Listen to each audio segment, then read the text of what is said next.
we have a new saying in the age of Donald Trump. There's always a tweet.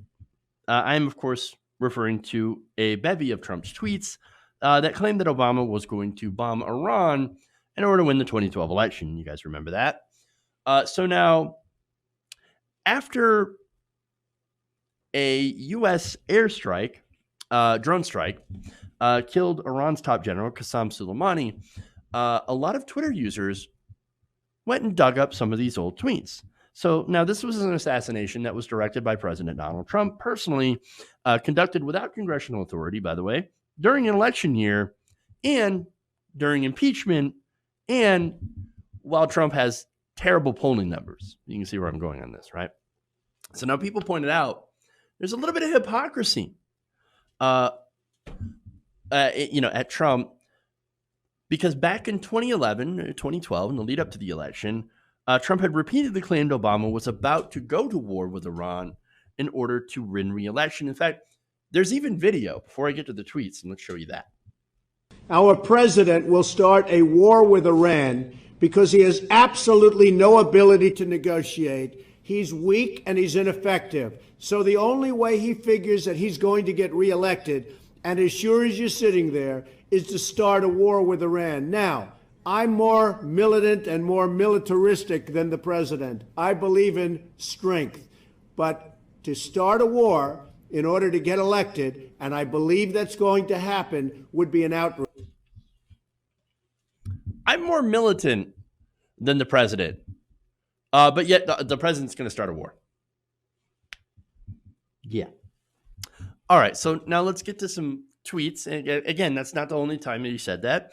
Back in 2011, he said, in order to get elected, Barack Obama will start a war with Iran. Another tweet. Now that Obama's poll numbers are in a tailspin, watch for him to launch a strike in Libya or Iran. He's desperate. I love it.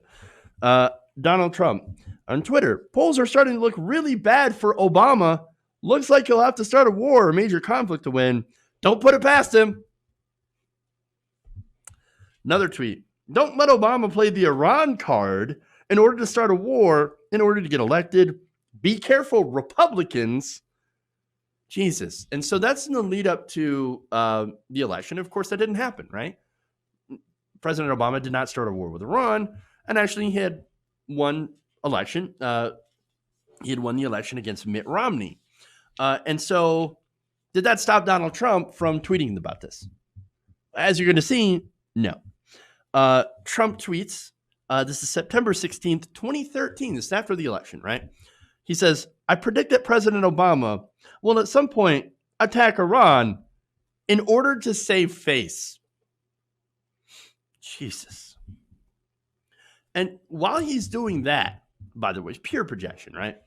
He also in other tweets says, well, Obama's too much of a friend to Iran.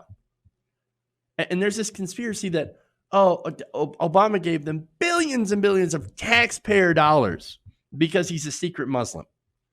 Ridiculous, right?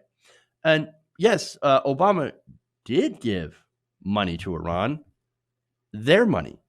So we had money from when the Iranian Revolution happened.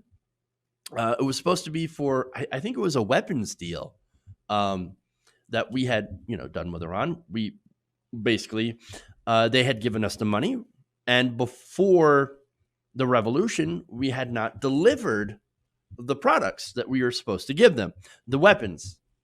And then the revolution happened, and we just kept the weapons and Iran's money. We froze their accounts, and during the after we made the deal with Iran, the nuclear deal, part of that was us unfreezing those accounts and giving their own money back to them.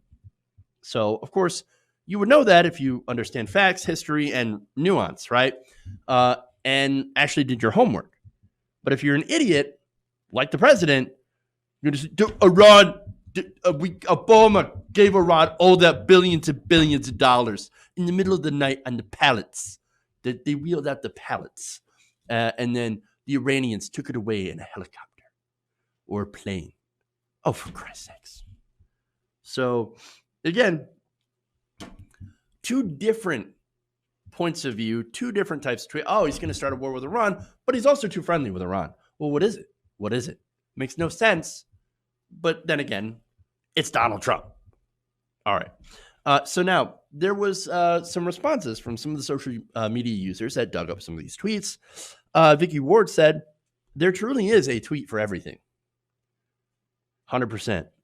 Five Calls says, there's always a tweet, only this time Trump is likely to get a lot of people killed. That's unfortunately true. Mike Baker said, there's always a tweet. There's always a tweet feels flippant on a night like this. But given the president's mindset in this old tweet, it's hard not to wonder about his mindset in carrying out a drone strike to kill an Iranian general 48 hours into the 2020 election year.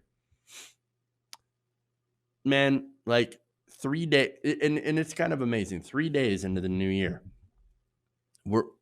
Australia's on fire. Flint doesn't have clean water still, and we might be at war with Iran. Great. Fantastic. All right.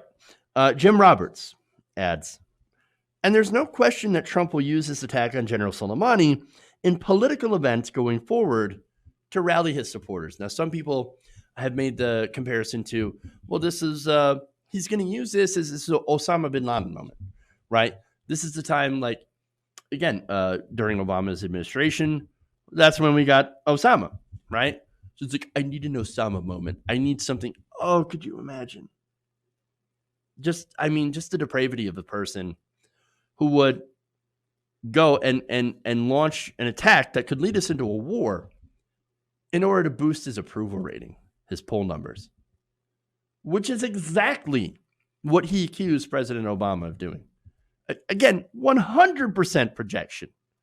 100% projection. I mean, this guy has no bottom.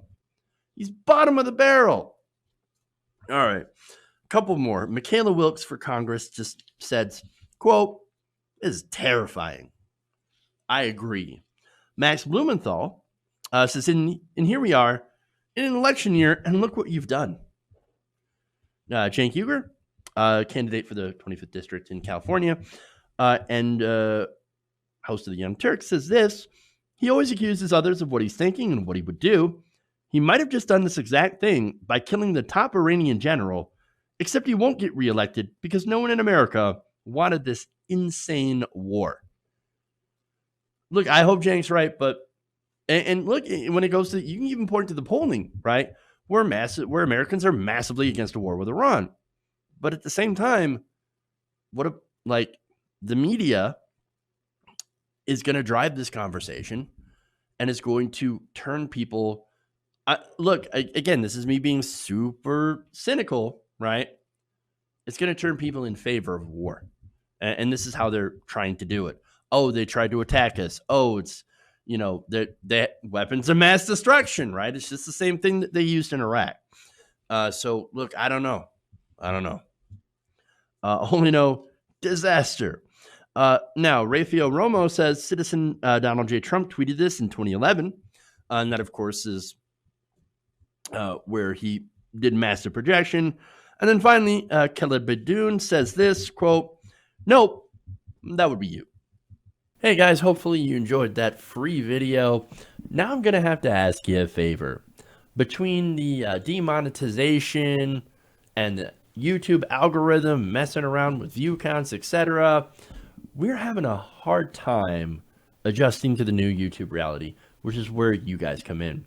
See, we have a patreon.com/TYTNation set up to help us rely on you guys, the viewers, instead of big corporate ads. Look, you know the show. You know how I'm not in favor of big corporations anyway. So help us transition away from relying on the ad model to pay the bills and sign up to be a patron, patreon.com/TYTNation. That goes a long way to help us keep the lights on. And you guys will know that you're supporting independent progressive media.